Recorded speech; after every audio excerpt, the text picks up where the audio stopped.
We've targeted buying these horses for a couple of reasons. The first reason is the massive prize money it's on offer in Australia.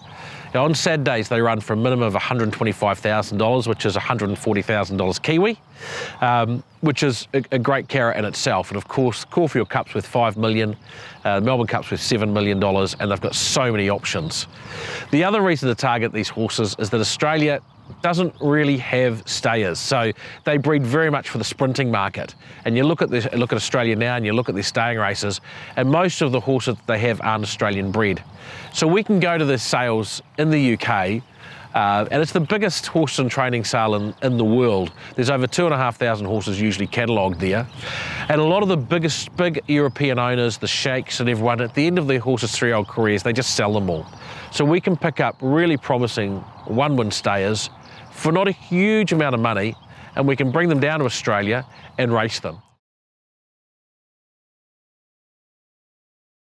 In Europe, their horses have had hundreds of years of genetics of building into becoming stayers. So they come down to Australia and they're just genetically superior over ground.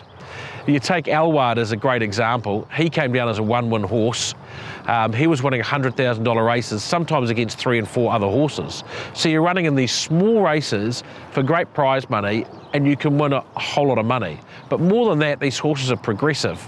So while they start off racing for $50,000 and $100,000, they can get up to those good Cups races, your Metropolitans, your Caulfield Cups, your Melbourne Cups. You don't have to wait for them. You buy to a yearling, and often you're waiting for a couple of years to have them race. And they're exciting themselves, aiming at derbies and sprint races. But these European stayers, you buy them the end of October, start of November. They're usually racing by March or April. And within 12 months, you know where you're at. You're racing in, for these $125,000 races and bigger races. And they're giving you your instant returns, and they're giving you a ticket to go to Australia on those big days and have your horse race. I mean, it's just a fantastic option. Alward costs $130,000 landed in Australia. So that's buying them at auction, flying them to Australia, quarantine, import costs, the whole shooting match, insurance. So that was $13,000 per 10% share. And, in 12 months, he's won $400,000. So he's been a great money spinner for his owners, and he's been great fun.